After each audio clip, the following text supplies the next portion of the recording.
Oh, brilliant. Nice to see messages coming in from people in the chat there, and good that you found the live event Q&A.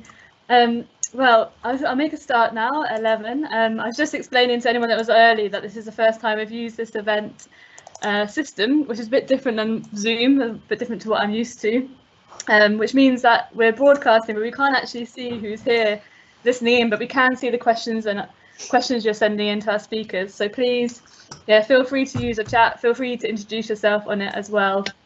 You can take notes if you want to. We're also going to be recording the session, and we can share it live with people afterwards, and Ali will share it on the Lancaster University the website and YouTube channel. So yeah, you can take notes if you want to, but you can catch up afterwards. So yeah, thank you very much. It says here we've got 110 people out there listening, so that's brilliant.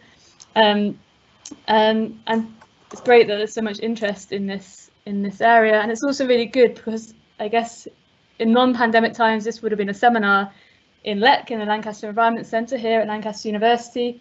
We would have had a few people from across the university, but we wouldn't have had this kind of people from outside the university and other places in the country. So thanks very much for joining.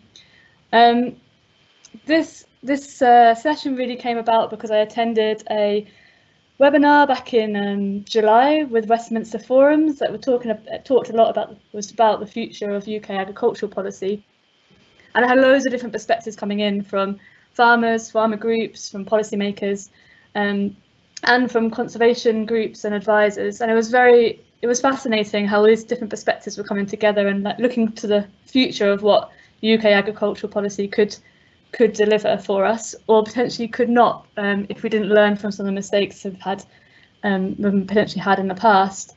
So I wanted to pull together this webinar to discuss kind of some of the potential kind of really positive things that could come out of this opportunity to design a new kind of agricultural policy.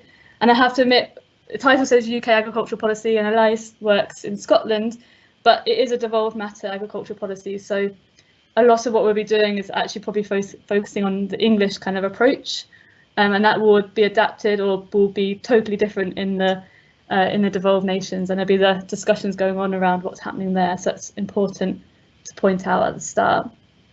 So we have 3 speakers today, and I'm really pleased to be joined by them. We've got Elise Wach from IDS, and she's also based at Coventry in Core. And she wrote a great conversation piece about agricultural policy or agricultural bill, and talking kind of much wider than ELMS, which is the Environmental Land Management Scheme, which is what's kind of been a focus of a lot of discussions, and looking at the wider policy. So she's going to start us off. And then Phil Donkersley, who's based here in Lancaster with me, but is actually currently at the moment having a joint post fellowship with Louise Carver, looking at sustainable land management, and is writing a post note. So that's the Parliamentary Office for Science and Technology down in Westminster, which will be used by MPs and policymakers around kind of sustainable land management. And he's going to give an overview kind of some of the early findings from their work, and particularly looking back at previous policies and what we can learn from what's worked and what hasn't worked.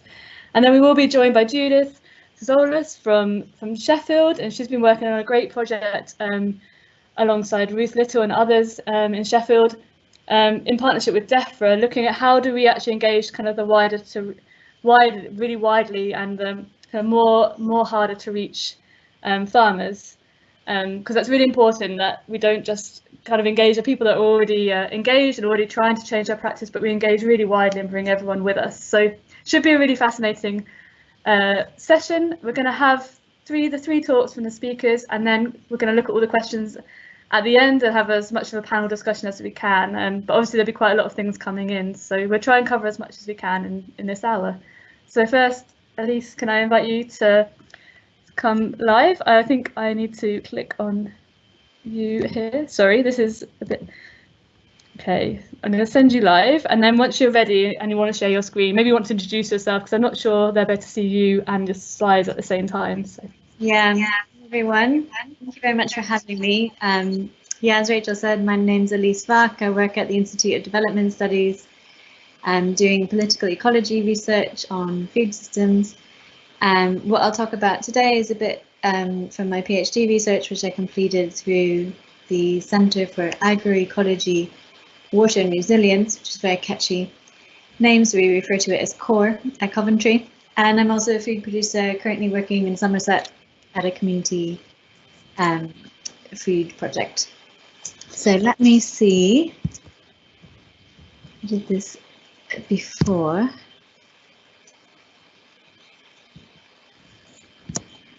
Can you see my slides? Just a second, I think I have to send it. I think that's good. Yeah? Yes. Shout in the chat if you can't see it out there. And I won't be able to see the chat, so I'll rely on you, Rachel. So I wanted to talk today about the promises and pitfalls of a public goods approach to agricultural policy. So public money for public goods, it seems like people really associate the concept with Michael Gove, like he's been really pioneering the concept, and it made a big debut in the Health and Harmony consultation paper a couple of years ago. And it's been widely supported, quite understandably, by most environmental organisations and producer-based organisations across the UK as indicating a very positive change for agricultural policy. And as we know, in policy up until now, we've had a system in which people are rewarded for owning farmland and maintaining it in good agricultural condition. And so this is a scenario where we have lords and dukes and billionaires and the Queen being given, you know, £500,000 to nearly £1 million of taxpayer money a year in subsidies just because they own land. So it's very understandable that people want to shift away from this system. And we very much need to shift away from this system. And, you know, people are becoming more and more aware of the environmental impacts of our farming systems. But I want to talk through about what the public goods approach really means and where it came from. So this is a concept based on neoclassical economics, and it stemmed from a paper written by an economist, Musgrave, who made a typology of 4 different types of goods based on whether they had rivalry or excludability. So there's public goods, which are non-rival and, which are rival and excludable, club goods, common goods, and public goods, which have a different combination of each. And it's important to note that I think sometimes people think of a good as like a good thing, and in economics, a good is not normative. Uranium, weapons, cocaine, these are all goods. It doesn't necessarily mean that they're good things. It's just the language that they use. So public goods are characterized as being non-rival and non-excludable. So if a non-rival means if one person consumes it, it doesn't prevent other people from consuming it. So this webinar, for example, if 110 people join, it doesn't mean that the 111th can't join. The air we breathe, me breathing air outside, doesn't mean that someone else can't breathe air outside. Maybe that's slightly changing with COVID, but generally that's true. But the quintessential thing that is rival would be an apple. So if I eat an apple, it means it's in, you know, I've eaten it, it's inside me, you can't eat it now. So an apple and other foods are considered rival goods. Non-excludability means we can't prevent other people from consuming it. So public security, if we have public security, doesn't mean like that person in our society doesn't get it. Public health, same. If we have a street lamp, you know, everyone around the street lamp experiences the light, again, air. But also, again, an apple is excludable. So if I say this apple costs £500,000, that excludes most people in the world from accessing the apple. Markets only work for private goods and they fail for all the other types of goods. And the approach of a public goods policy is that it kind of attempts to create a quasi-market for these goods. And I think, from my perspective, this is inherently flawed because I believe that the environmental and social problems we have stem from too much being given over to markets rather than not enough being marketized. But the guy who developed this typology, he actually argued that public money shouldn't only be used for providing public goods, but also other services. And he termed those merit wants. So education would be one. It's not a public good because you can exclude people from education. Healthcare, you can also exclude people. It's also provided through private goods. So you get the medical consultants, they're rival and excludable. If, you know, Dr. Smith is at this hospital, he can't be at the other hospital. And nutrition, again, that's also provided through private goods. So these are all things that this person argued shouldn't be left to supply and demand. It shouldn't be left to what producers are willing to offer and consumers are willing to pay. Nor could these services be satisfied through a support for public goods. And I went to a DEFRA consultation, one of the early consultations on health and harmony, and I remember a woman from DEFRA in her presentation saying, you know, the public goods approach it's pure economics. We're using a pure economics approach, and I really want to point out this is not pure economics. Public money for public goods is a political approach. It's a political choice. Pure politics, it's not pure economics. And it's not new. It didn't start with Michael Gove. So the first policy based on public goods for agriculture in the UK was in 1991 with an environmental stewardship scheme where farmers were paid to engage in environmental practices on surplus fields and on field margins. And, you know, in some ways this is good, but it didn't provide any incentives or requirements for improving the sustainability of land management on the bulk of farmland, so on the main part of fields or on farms that chose not to participate. You know, it wasn't obligatory to participate in a stewardship scheme. And then we saw it more clearly with Agenda 2000, introduced in 1999 with the two-pillar system of the CAP. So here, Pillar 1 still supported payments for productivity, which basically meant that intensive and environmentally damaging farms in high profit areas, they were still able to receive public subsidies. And Pillar 2 supported environmental and social schemes, which we'd consider to be public goods in marginal areas primarily. And it was based on income foregone, so much lower levels of support were given for producers who tended to have lower incomes. So that's generally the producers in marginal areas. So this is kind of what has led to a dichotomy in our landscape or in our farmland and in our environmental management, is that we get kind of a focus of the public goods approach in the marginal extensive areas, you know, particularly the uplands, and then in the lowland arable high productive areas, you know, the environmental practices are still quite, the farming practices are still quite environmentally damaging. Basically, many scholars have argued that this two-pillar approach enabled the EU to continue supporting its intensive producers while appeasing environmental and farmer lobby groups. And I would argue that what's happening today isn't very much different than that.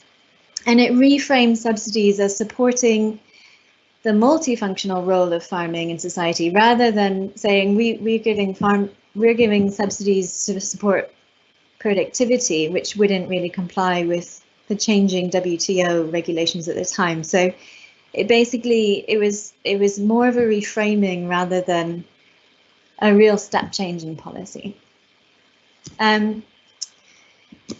So this map just shows, again, I focus a lot in Scotland. I'm based in Somerset and focus also on England. This map shows the disparity of payments in Scotland. So where, you know, the uplands tend to get several orders of magnitude lower payments than farmland in the more high yielding arable areas. So coming to today's agriculture bill, this is a screenshot from the actual agriculture bill that's being tabled now.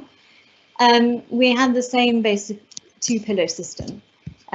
So we have a public goods type grouping of support. So, you know, protecting, improving the environment, mitigating or adapting to climate change. I would say adapting to climate change is something any farmer would have to do if they want to stay in business. But you know, reducing environmental hazards, protecting the soil, etc. So these are all kind of loosely public goods type supports. And then we have also support for starting or improving productivity, which is basically the same as the Pillar 1 payments. And then we also have supporting ancillary activities. So an ancillary activity could be running a farm auction on your farm. So basically, there's no real difference in today's agriculture bill from what we've seen before.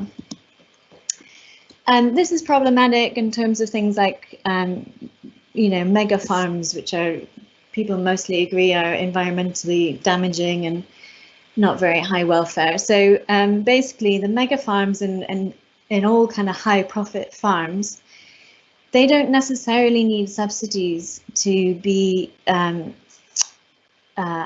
economically viable. Subsidies are a carrot and they don't need the carrots. And yet many of them could qualify for subsidies because they could argue that they're improving their productivity. And there's nothing in the agriculture bill at the moment that says that these payments wouldn't be higher than the environmental payments. So there's no indication that we're going to give the bulk of our subsidies for environmental stuff and less for productivity. There's nothing in the bill that says that. Am I okay, Rachel? I've just started seeing you again for the first time. Okay. So my question would be, where does our food come from? Where should it be coming from? And I believe that the policies we've had up till now, as I say, kind of lead to a bifurcation of our farmland.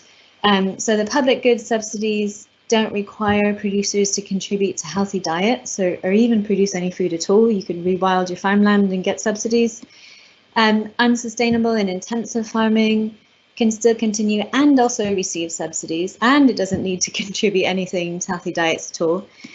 And basically we have this policy of compartmentalizing our environmental degradation, or either within England, within the UK, or abroad. And the right-hand photo is you know, an aerial of the sea of plastic in Almeria in Spain, where we import a lot of our fruit and vegetables from. So I believe that for sustainable food systems, we need to integrate the aims of farming, which I would say are providing healthy diets for everyone, regenerating our ecology, or at least having sustainability, and providing decent livelihoods for our producers. And I don't believe this can be achieved through market-based policies, including public goods policies. So that's what I'd like to share. The photo here is from a producer in the uplands who's, you know, one of many demonstrating that the uplands doesn't have to be only for livestock production, that other things can be integrated as well. And a lot of my research has kind of indicated that the ecological potential of our land is much greater than what we're actually farming it. So I'll end there and hand over back to Rachel.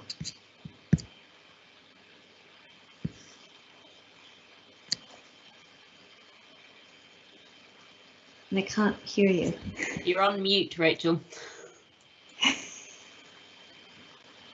Oh, yeah, rookie error, I'm on mute. Yes, thanks, Elise, that's great. And just to remind everyone that just write your questions in the live event Q&A, and we'll come through as many of them as we can at the end. But next I'd like to invite Phil to come and give us some insights from his work at Post. He hasn't got any slides, so that makes things a bit simpler here, so I'll just send you live. Strange.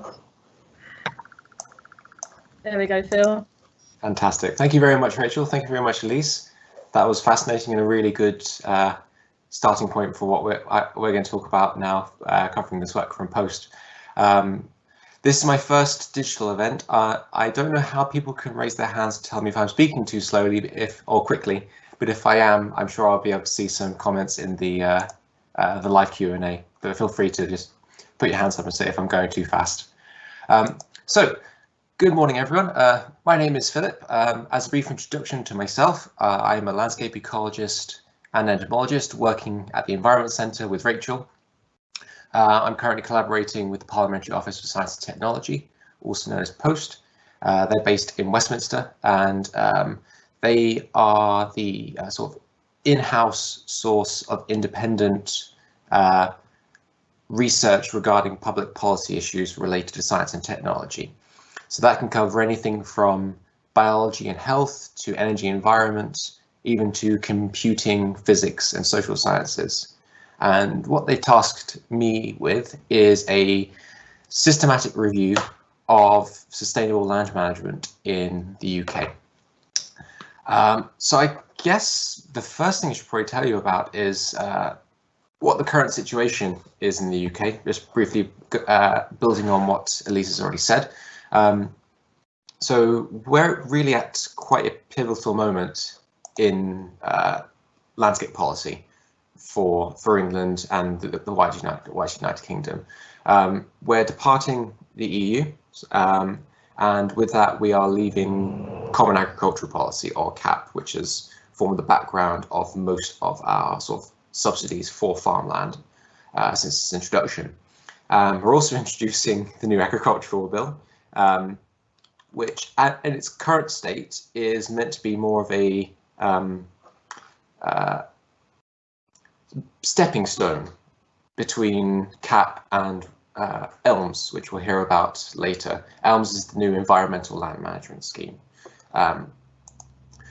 And we're also trying to introduce a new environment bill, which is together all three of these big changes are meant to be sort of addressing how we're going to deal with climate change and massive environmental change and global ecological collapse, the success of which is predicated on decent background baseline policy research, like what we're doing.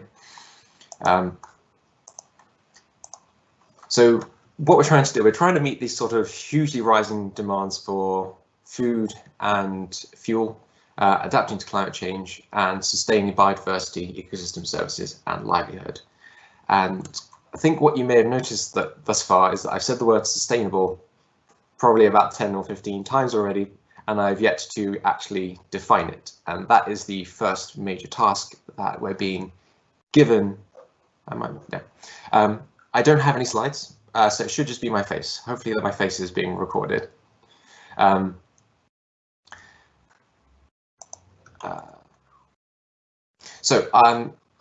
That's the first task we're trying to do, is define the word sustainable in terms of land management and the sort of the context of sustainable land management.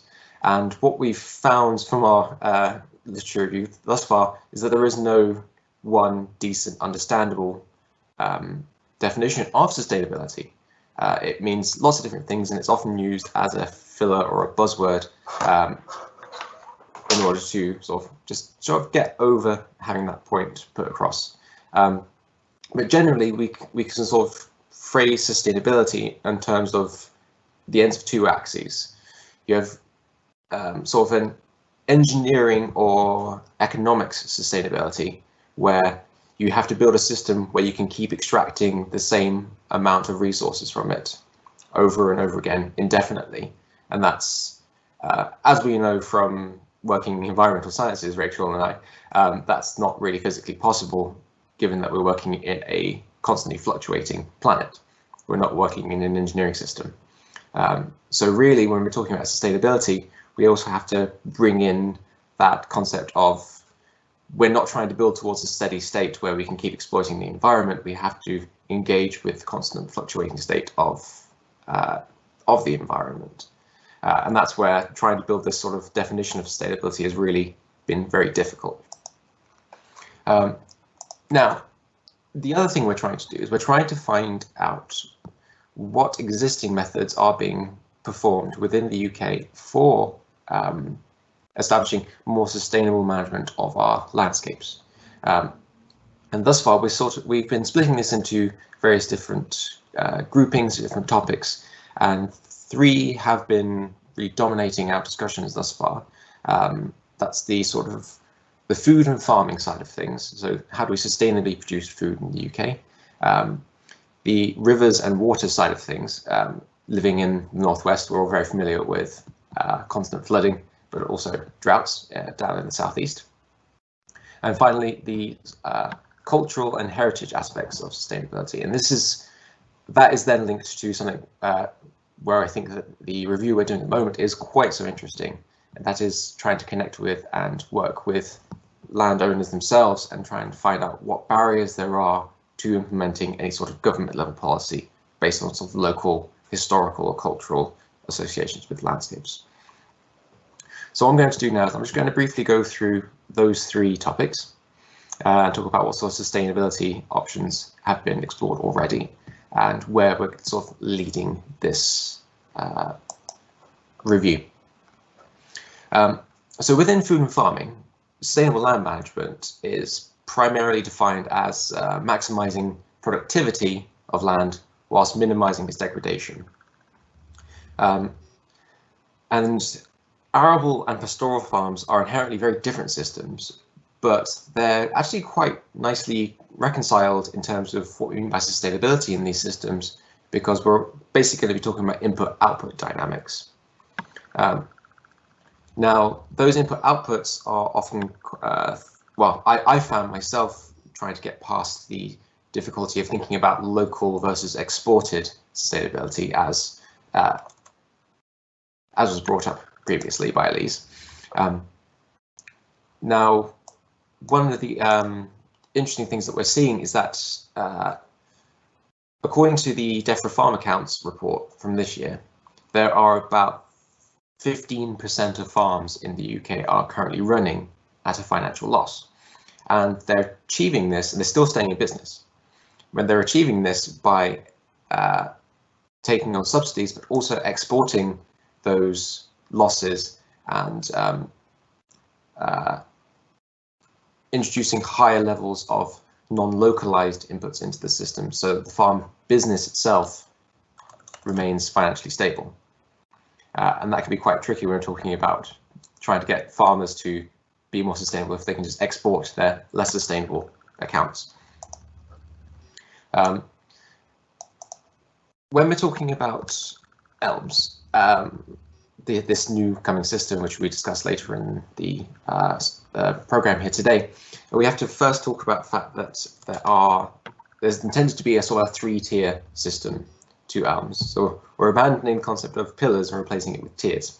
Now, the Tier 1 system is going to be very much what we had before, where it's farmers to adopt environmentally sustainable processes and being paid for taking those actions where it would cause them to otherwise lose money.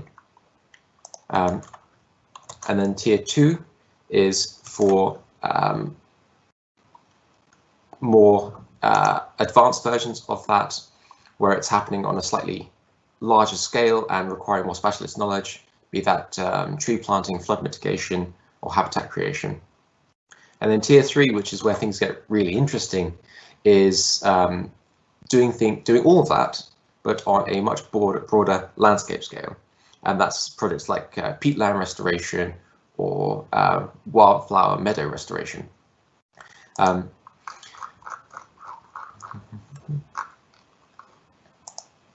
And each of these SLM methods, as we're calling them, they have a huge amount of diversity in what you can do with them. And I'm sure everyone here is quite familiar with the concepts of crop diversification and crop rotation, as well as small-scale irrigation schemes and agroforestry.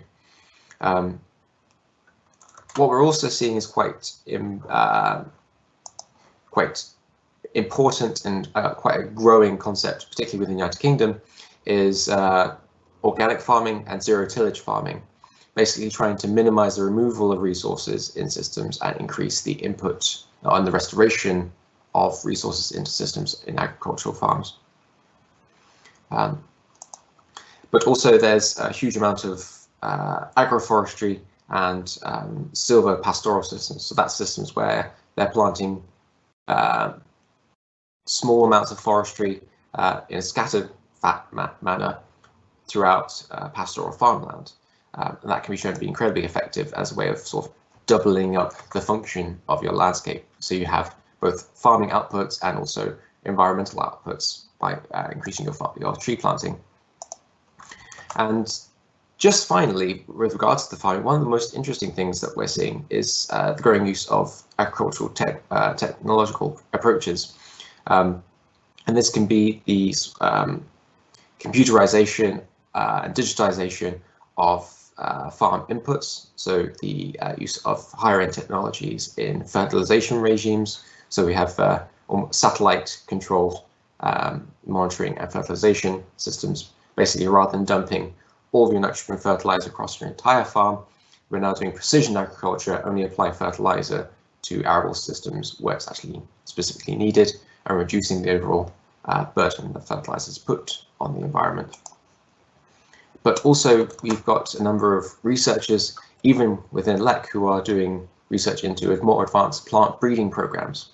What we'll come to in a second with water is that moving forward, the IPCC and the UN have identified that salination of water supplies is going to be a huge problem globally over the next 50 years. But limited water supplies are going to be a problem in the UK.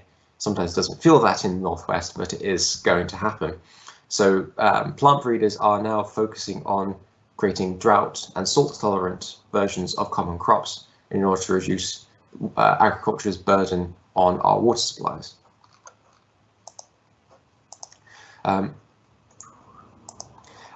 And so those are these sort of a brief summary of the SLM approaches, some of the SLM approaches that we found with regards to farming. Now, originally the SLM report was going to be just on what is SLM and how can it help farmers.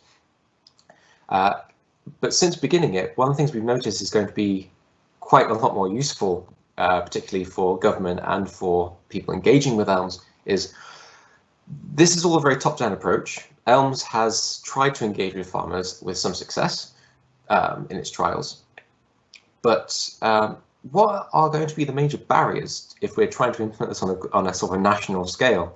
And although it seems really obvious to anyone who works on a farm, one of the things that's lacking from a lot of scientific and grey literature papers on this is that farmers don't always do things because they're told to, and they definitely don't do things if they're promised they'll be paid for it.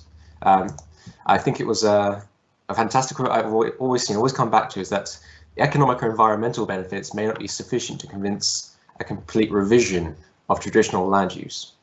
So that basically means that if you're a farmer, you do it because you love farming.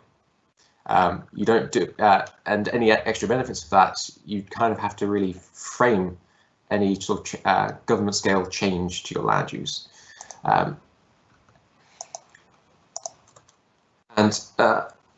What we have here today is probably a great number of people who work in the agricultural sector who are really engaged with environmental research.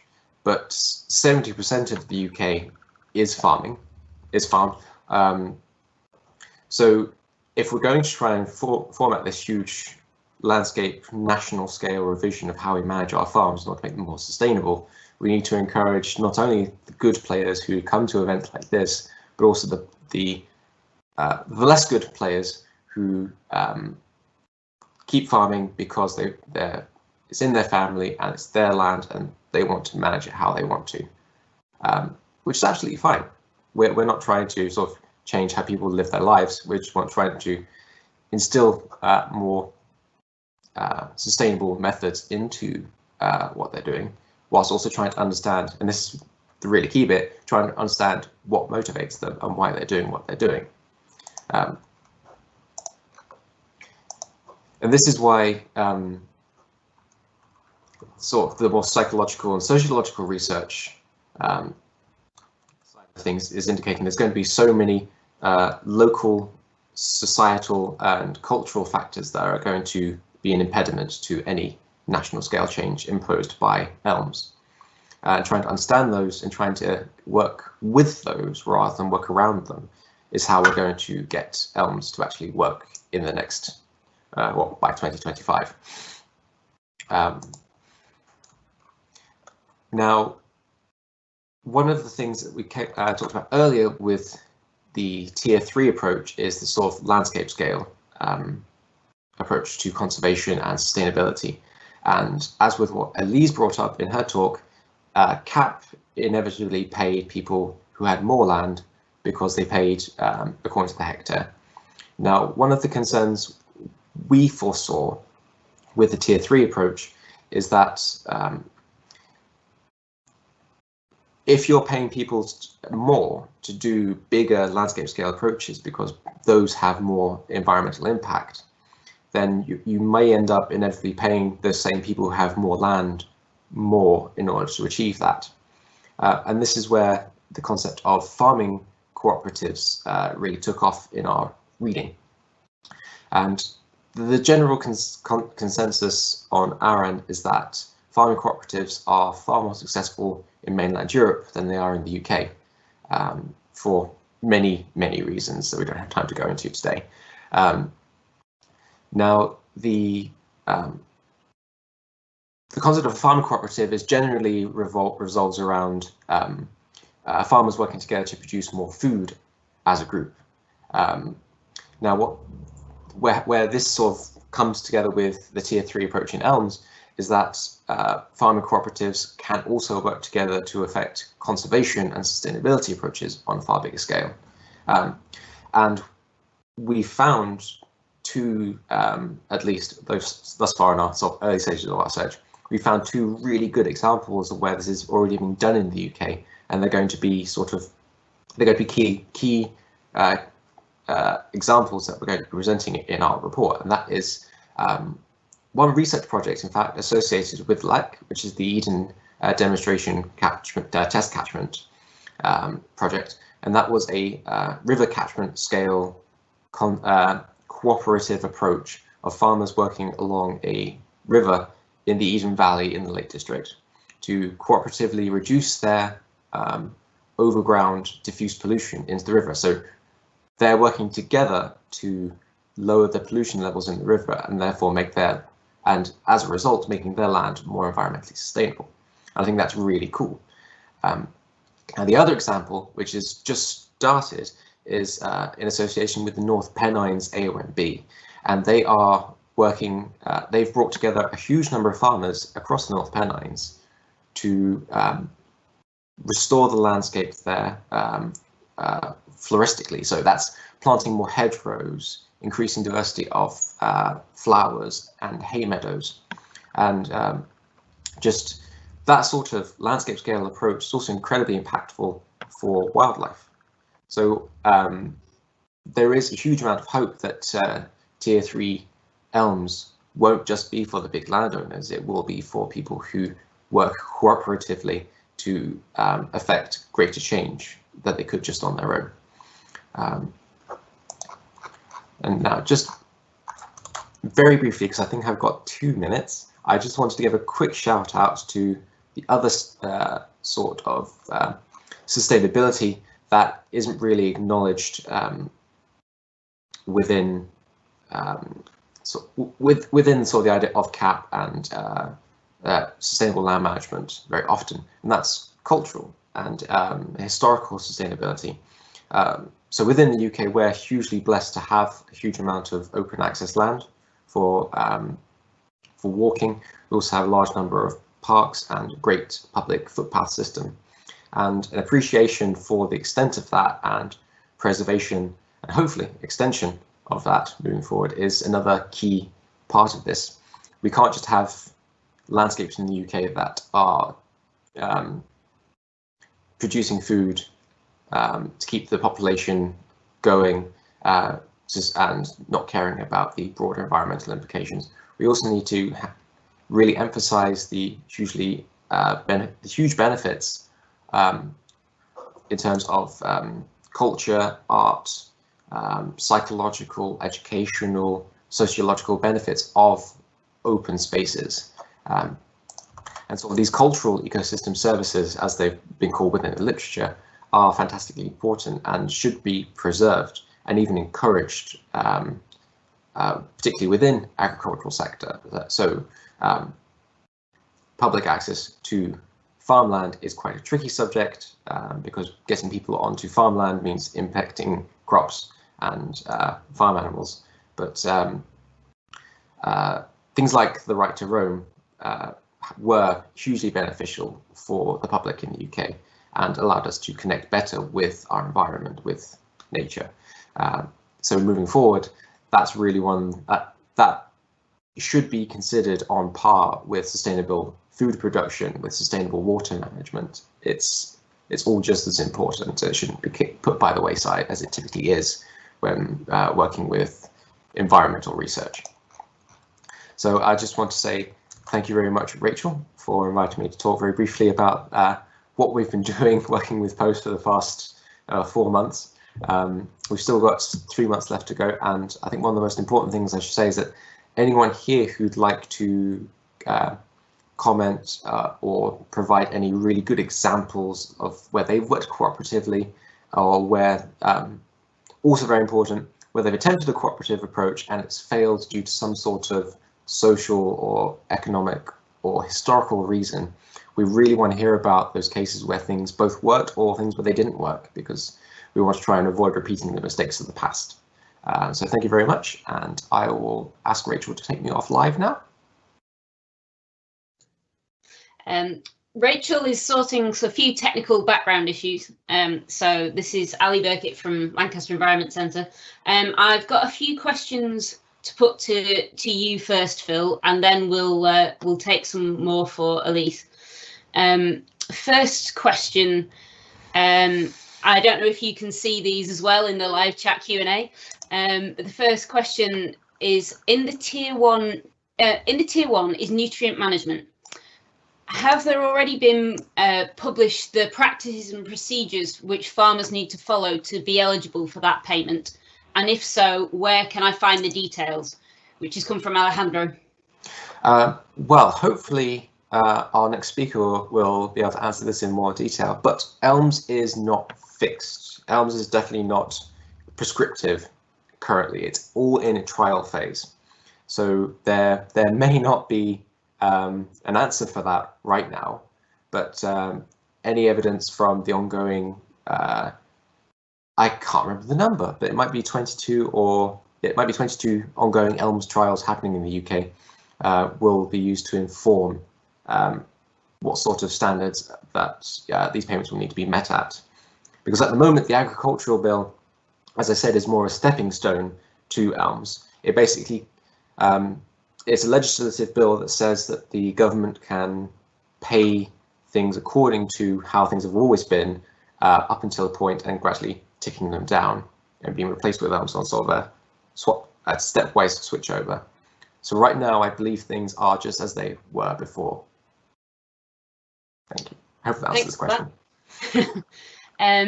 Another question for you. Has there been any research done on the effectiveness of the farmer facilitation fund groups that were funded in various parts of the UK? I don't know, but those sound like exactly the sort of thing that I'm after. I'm really interested to read about. So the farmer facilitation group funds, I will make a note of that, and that will be the next on my reading list. Thank you. I was wondering perhaps if you want people to contact you with ideas or things that they can get involved with, perhaps you could give your email address in the Q&A, and then everyone knows how to get in touch with you, Phil. Certainly, yes, I will just paste that in there now. Oh, hello, Rachel. We've got a reasonably long question for you, Phil, from Rach Headings. I've got that, yeah. I'll let you read it rather than me read it out badly.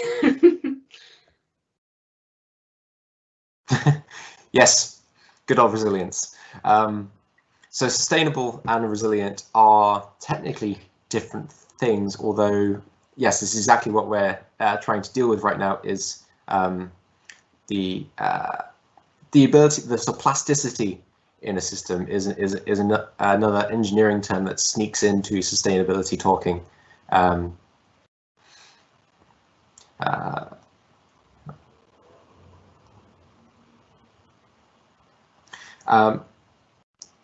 I mean, sustainable and resilient are not interchangeable terms, but you really can't truly have one without the other, and that's I think that's basically where we're sitting on it. We're defining everything as sustainable in terms of multiple axes right now, but I think the final post note, which is meant to inform our parliamentarians and our government who wants to scrutinise Parliament, something simple and easily digestible. But I think, yes, the basic concept we're trying to put over is that sustainable means that you can keep working a system and that it's plastic enough to be able to bounce back from any short-term or even long-term impacts if we then talk about climate change. So, thank you. So for everyone else, I'll just publish that full question into the main sort of live event chat.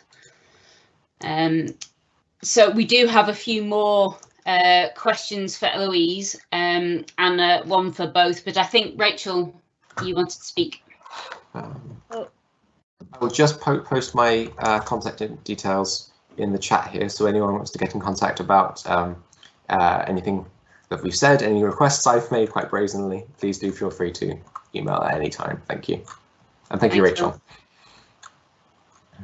Well, thanks, Phil, and thanks, Elise. And yeah, I'm really sorry. I've just been on the phone to Judith, who was our third speaker, who has been trying frantically to join us, but just having real technical issues. There's some strange glitch that means she can only see from the outside. She can't get in. And she can't send anything over to me, like something's gone wrong with the internet between us, just between us, I think. So yeah, apologies, she's not able to join us, and it's a real shame because she's really looking forward to it. But I'm going to have a conversation with her later, and we're going to record what she was going to talk about, and we'll stitch it onto the end of this so that when we publish it as a file, we can actually have her talk included as well. And I just quickly wanted to share with you what she was going to talk about very briefly. So she's at, hopefully you can see this, yeah, she's at the University of Sheffield. She works with Ruth Little there, and they've been working on this agri-environmental governance post-Brexit, and it's really a project about how to engage like beyond just the usual people that engage and people that are harder to reach, and how to get those people that are harder to reach. And she said a really good place to start and have a look at what they've been doing is on the University of Sheffield page, the Department of Geography.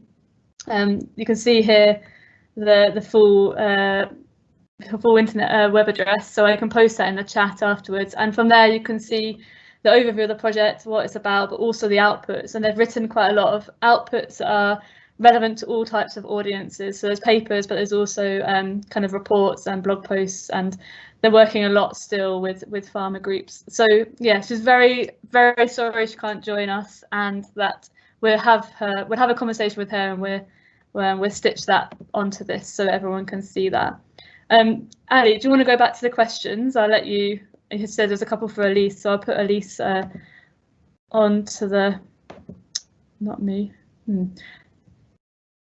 I put Elise onto the live so you can all see her instead of me. There we go. Ali, you take over. Yeah, no problem.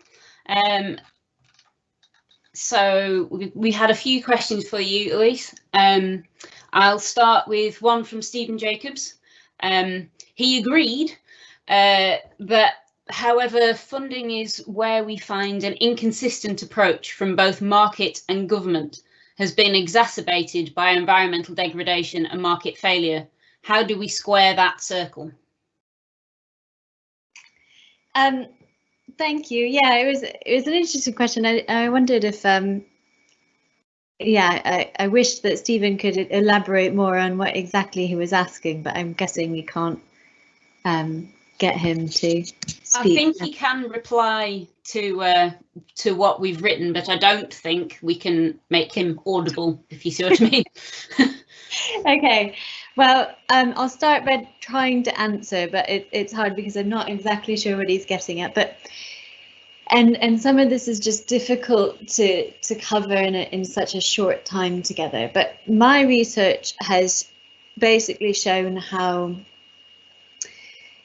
when producers are market dependent, so they depend on selling into markets to maintain their livelihood, to keep their land, they have to make trade-offs in either what they produce or how they produce it, or both. And in terms of what people produce, it means that people aren't saying, what does society need to be eating right now? And I'm going to produce that food. It's more about what's going to have the biggest margin. And so we get farmers down where I live who produce grain for animal feed rather than grain for humans, because that gives a higher margin, because they don't have to clean and dry it in the same way that you do for humans. So basically what I would suggest is we need to get to a point where farmers aren't dependent on competing in markets in order to survive as farmers. And we saw this in a different way in the war and post-war period of World War II, where the government gave a lot of support to producers, but unfortunately it gave it in a way that we ended up overproducing and very much degrading our ecosystems. So we need to find a way, and maybe this then goes on to Mariana's question, of having a policy where we're rewarding and requiring. It can't just be rewards, it can't just be carrots, because like I say, not everyone needs a carrot if you really, if you have a lot of capital, or if you have a really highly profitable business, you don't need a subsidy. So we need to require producers to integrate healthy food production and the environment. And I think some of this is domestic policy, agricultural policy. Some of it's about how we view trade policy, and we need to have the same standards about what we import and export as we do about what we produce here. So we need to consider the social and environmental costs of production elsewhere, and not just here at home domestically. So that's what I would say. We have the system we have now where producers survive a lot through the ecological producers survive via niche products and niche markets, and a niche inherently is exclusive to the majority. And I'm not quite convinced that the ELM's policies are going to significantly address that. Yeah, so that's my opinion. Yeah, Stephen wrote an extra comment to say market support and government support are not aligned with each other or with environmental concerns. No, they're not, absolutely. There's a succinct way of saying it. Yeah, I don't know if you want to go into another question. I could speak more about that, but I don't want to go on and on. So I've shared with everybody the question that Mariana had asked, which was about how could broader aims, diets, regeneration and livelihoods be integrated into the bill, or operationalization of the bill. How could these benefits be verified in practice? Yeah. So I feel like I've kind of touched on that. There would just need to be a requirement to integrate food production and environmental protection, and not just in the margins and a habitat here or something like that. It has to all be integrated. It should be a requirement. And I would just say that because people are market dependent, we have this thing on we need to maximize productivity or improve productivity. I don't think that should be in our policy at all. I think if we were actually using our farmland to produce what we as humans needed for healthy diets, evidence and modelling indicates that we would need much less farmland to do that, and we'd be able to use much less productive approaches. So modelling at the scale of Europe could go from a food importing region to a food sufficient region while using all organic farming approaches, which some would assume are much lower yielding, and while setting aside much more of their land for conservation and rewilding. And it's about what people are producing as much as the techniques that they're using. And we need a policy that actually requires farmland to be used for those public interest aims. And we haven't seen it yet, really, in the UK, but we're seeing the starts of it, I think, in discourse in Scotland. So in Scotland, you know, amongst MSPs, land has been reframed as a common good that should be used in the public interest. And they're talking about potentials for democratic oversight, the community right to buy, which is compulsory purchase. And I think there's, like I say, there's issues around trade policies, there's issues around agricultural policy. I'd add that there's also issues around land policy. And, you know, we have the idea, the notion, and this might sound very radical, that if you have enough money and you're not breaking the law too much, you can keep your land. Whereas if we're seeing land as something for the common, for society, we'd think about ways in which, if you're not farming sustainably and you're not producing healthy food, you know, you might not get to keep your farmland, you get to keep it in the same way. So we've got a sort of follow-up related question from Rob, who fully agrees with your analysis. How in this country can we form a counter-hegemonic bloc to our market-based food system? What sort of social movement can this begin? I can't read. What sort of social movement can we give into this, given a few people work on the land? I believe NGOs mean well, but the logic of their field means it's difficult for them to offer political rather than technical resistance.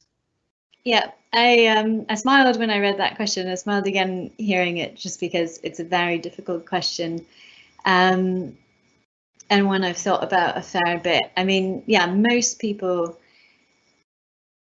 it's not in their direct individual interests to have very strong reforms to our food system, to our land, a counter-hegemonic bloc to kind of make that accessible to everyone who's not in social sciences would be going against the dominant policy, and in this case it would be going against capitalism. So now I've said the C word.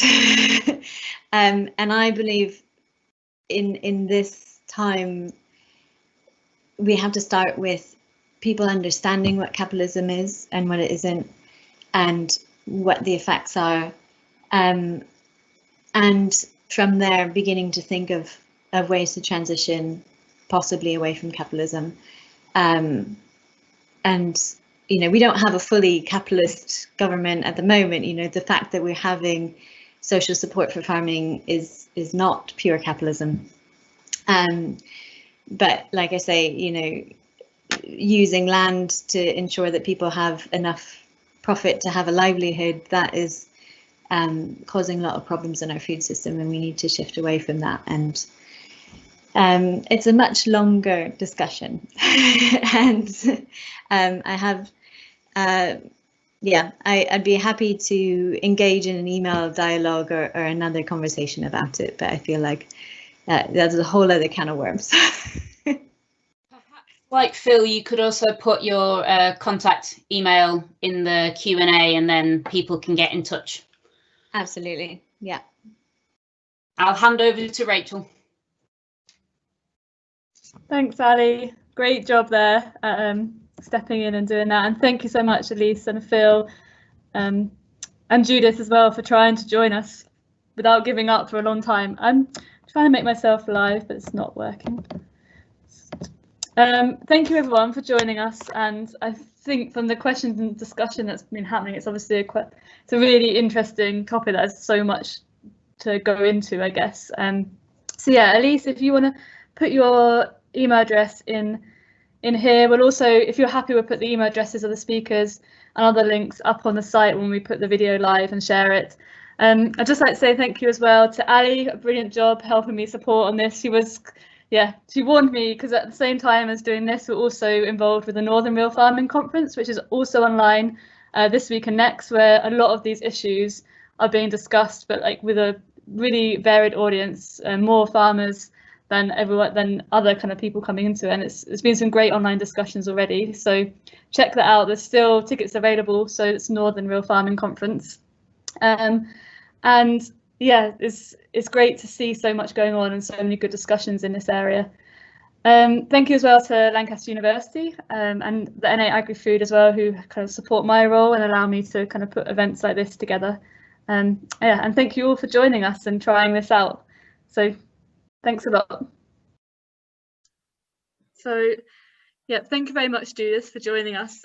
Just for all of you who are in the webinar that we hosted here at Lancaster University on the future of UK agricultural policy, Judith was going to try to join us on the day, and we had massive technical difficulties. So very kindly, she's here now, and she's going to give her presentation to slot on the end of the other presentations given. So yes, over to you, Judith. All right. So yes, thanks very much, Rachel. So my name is Judith Tsoulvalis, and I'm a geographer and research fellow at Sheffield University. I currently work there on an ESRC-funded project on post-Brexit agri-environmental policy with Ruth Little and a team of researchers, including also some people from the University of Reading. And we are particularly interested in co-design of the new ELM scheme, and have quite close collaborations with the Department for Food, Environment and Rural Affairs. Many of you will know this, but for those of you who don't, the new environmental land management scheme forms the cornerstone of the new post-Brexit farm support in England. And it will reward farmers for the production of public goods like clean air and water, among other things. It will replace current European Union CAP payments made under the CAP, and also agri-environment schemes that are currently in force will gradually be phased out. Now, these radical reforms have the potential to impact on about 218,000 agricultural holdings and around 70% of UK lands. So it's really imperative for the government to have farmers and land managers on board if it wants to achieve its very ambitious policy goals. Now, to achieve this, DEFRA has committed to co-design the new ELM scheme with stakeholders, including farmers, land managers, but also a broad range of other people from all sorts of walks of life across the UK. And this process, which is referred to as ELM co-design, has to date involved activities like traditional consultations. There have been events at agricultural fairs and in village halls, workshops with farmers, and both in person and online through webinars. There's been the setting up of a stakeholder engagement group, and tests and trials which experiment with innovative ELMS mechanism in practice to see how they work. It is envisaged that next year a national pilot will be rolled out, and then that ELMS will be implemented nationally in 2024. In recent decades, it has become quite common for policymakers to start to invite people to participate in the planning of services and policies that will have an effect on them, especially in areas of public services, development, natural resource management, science and technology innovation, and rural development. Doing things in that way is considered as quite an effective, democratic and innovative alternative to top-down policy making. It aims to match the needs of citizens and those affected by policies and services better to these policies, and also to avoid coming up with policies that are based on flawed assumptions If done well, co-design can help strengthen relationships and build trust and mutual understanding between participants. It can generate social and cultural capital, prevent disengagement, and increase people's trust in government. This sort of shared understanding and language that can come about as a result of co-design activities is really important, as it can also increase the understanding of policymakers of what the people they try and develop policies or services for really think about and how they see the world and the kinds of things they really need. A key principle of co-design is that responsibility and control is devolved to stakeholders, making them equal partners in the co-design process. But achieving this in the context of government and civil service can be really, really difficult because the institutional cultures are not very well suited to this. And the government departments who are committed to the approach often find that they need capacity building in order to do it well and to attain new knowledges, that maybe some institutional structures need changing, and that these practices can really become embedded in government institutions. And early findings from some interviews I've conducted with DEFRA civil servants indicate that this can be a real challenge. Co-design is also challenging for DEFRA because it constitutes a very different approach to policymaking and scheme design from the way it has been accustomed to doing this. And there are indications that not everyone in DEFRA understands the approach or fully endorses it. However, the ELM team is firmly committed to it and has made huge efforts to get it right. And this has also entailed not shying away from the challenging question of how can we be inclusive, how can we reach out to harder to reach stakeholders and include them in the co-design process. And this is also an important question that this seminar is trying to address, and what new approaches are needed to ensure that policy is inclusive and engages with the whole farming sector. To help DEFRA address this question, we applied for a small pot of funding from the Research England for a 3-month project which looked at inclusive agri-environmental policy design, and particularly this question of harder to reach stakeholders. And we carried this research out between February and April of this year. It doesn't provide all the answers we need, but it can give us some pointers and sort of help us point the direction where we need to take action. To begin, let me just briefly tell you some of the objectives of the work. So we were trying to identify who are the people that are described as harder to reach, why are they harder to reach, and identify how can we reach them and support policymakers in doing so.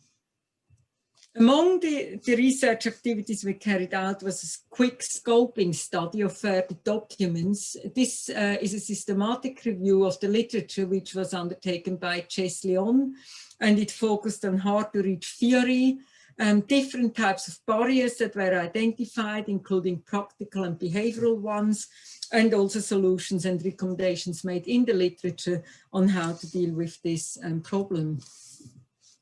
So in terms of some of the answers we found regarding who are the harder to reach, there's a clear indication that they come from many different demographic and socioeconomic backgrounds and are prevented from engaging by different types of barriers.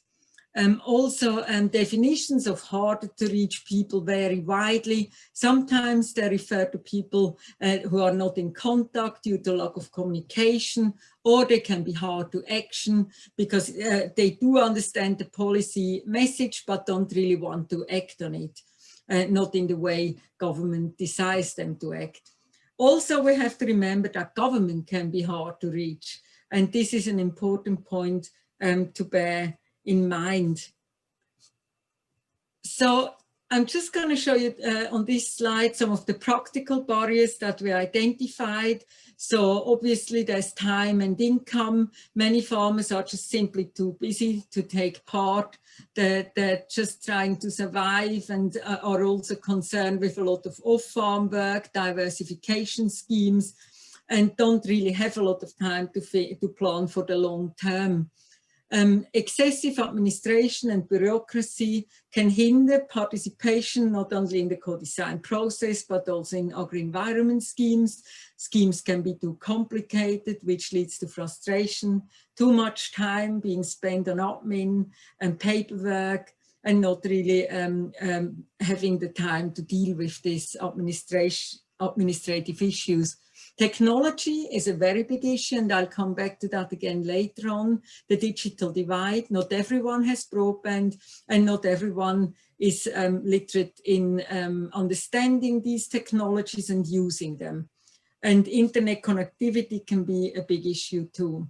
Remoteness, that can take a geographical sense of being far away, making it harder for people to be engaged, but again also broadband issues which can exclude people from participating. Concerning behavioral barriers, there is trust is a big issue, lack of trust in information, in other people, lack of trust in government, which can make it very difficult for people to then take part in engagement activities. Linked into that, social capital, few networks, a lack of relationships, not receiving information from other farmers or government or advisors as a result of that. The attitude to risk plays a role.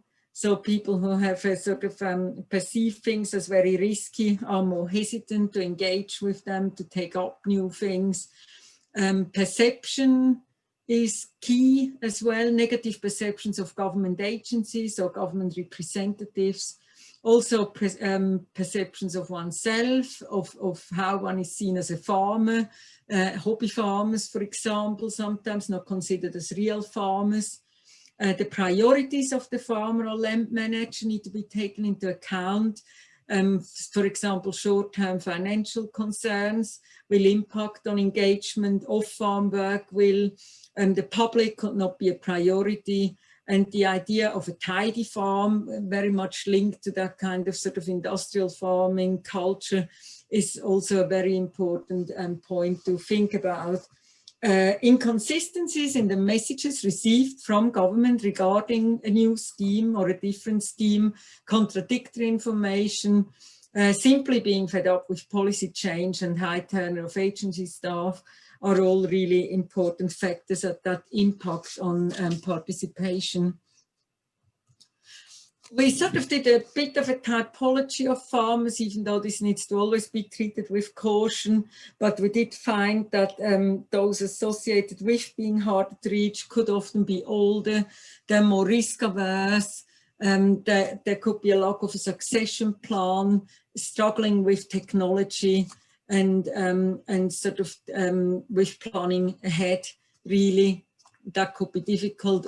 Also, smaller farmers and land managers would be more risk averse. They often don't think they have public goods on their land because they haven't got that much, which they can sort of think about including as a public good. Again, perceptions of not being a real or a good farmer, which was again linked to hobby farms and sort of things like that. And ignored by DEFRA or the extension services, and just sort of generally dealing with these kinds of issues. Part-time and off-farm work, that impacts on how much time people have available for engaging and taking part. Being remote, fewer networks and contacts, lack of internet and broadband. So again, here sort of repeating what I've already said, or simply being under a lot of pressure, stressed and resentful, negative view of the public, and lots of different issues feeding into that category. We then sort of supplemented this literature study with some empirical fieldwork as well. So Paul Hurley and Chili Hall carried out 23 expert interviews. These included practitioners from government departments, welfare charities, farmer facilitation groups, banks, and people dealing with farmers generally. a teleconference call with 11 officers involved in the agri-environment scheme implementation was also included here. We would have liked to do a lot more of this person to person, but due to COVID-19, we had to do a lot of it online and over the phone.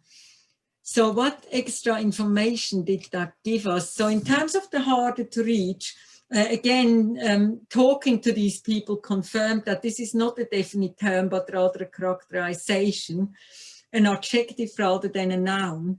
And other terms used for the harder to reach were complex cases, marginalized, refusers, not in contact, seldom heard, easy to ignore, and easy to omit. We don't really know who or where the harder to reach farmers and land managers are.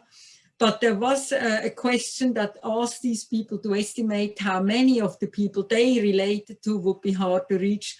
And that ranged from 5 to 70%, meaning that potentially a huge number, as large as 57,750 farmers and land managers could be left out by the ELMS policy if they're not properly engaged with. And this would, of course, have a huge impact on achieving the goals of the policy. Why are people harder to reach? So this field work, again, sort of identified social and demographic factors, went a bit more into the detail, like literacy was linked to being harder to reach, higher than average levels of dyslexia and autism, mental health issues like anxiety, depression, disconnectedness, and a lack of trust and existing networks. This could all, and often, of course, a complex sort of interrelationship between these different factors made it difficult for people to engage and to take part in things. Financial factors, which I've already sort of hinted at, again, the complex microeconomics, responsive financial survival strategies, particularly for those on the poverty line, and then as a result of the social isolation. And of course, all the other issues mentioned. Farm size, again, small farmers were pinpointed here as being affected in terms of their attitude and outlook often, which made it more difficult or to reach them or for them to not want to become engaged. And but also an interesting group identified here were those very wealthy or successful farmers, often on grade 1 agricultural land, and they didn't want to participate in agri-environment schemes, and as a result didn't become engaged, might not become engaged in the co-design process.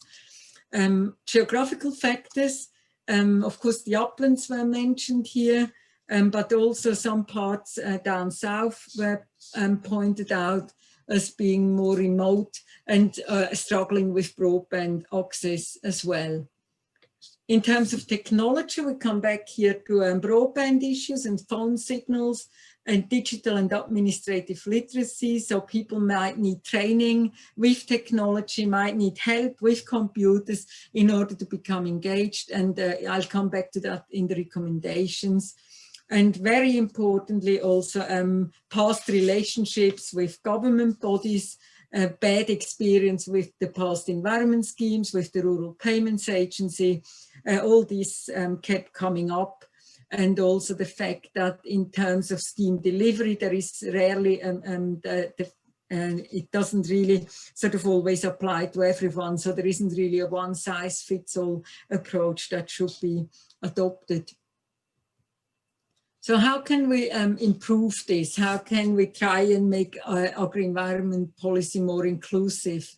So the government could use multiple communication channels, like face-to-face, over the phone, perhaps send out mailings, publish things in magazines, so really provide offline and online content in order to involve as many people as possible in its co-design activities. It should take a proactive, in-depth approach, workshops with farmers, farm walks, face-to-face, also on-farm demonstrations, and not just those that are well managed, but maybe also sometimes show the ones that are not so well managed. Trust and relationship building, and long-term commitment really to that, to building relationships. Tailoring the policies to the farmer, understanding local context and farmers' needs, really key factors here, and tailoring objectives and priorities onto those of the farmers and the land managers, and to convey incentives effectively are important. And of course to develop technology, so invest in infrastructure, broadband, and make open education resources and software available to farmers, make sure there is training available for farmers and land managers, and also that could be used as a relationship building exercise to build up trust. Engaging with government to co-design and the new scheme has to be worthwhile for farmers, and they need to really feel that they're being listened to. Again, that brings me back to these things I've already said in terms of engagement activities, but also later on reduce bureaucracy and create very accessible, inclusive and effective administration. Enhance trust through skilled intermediaries. This is an important point.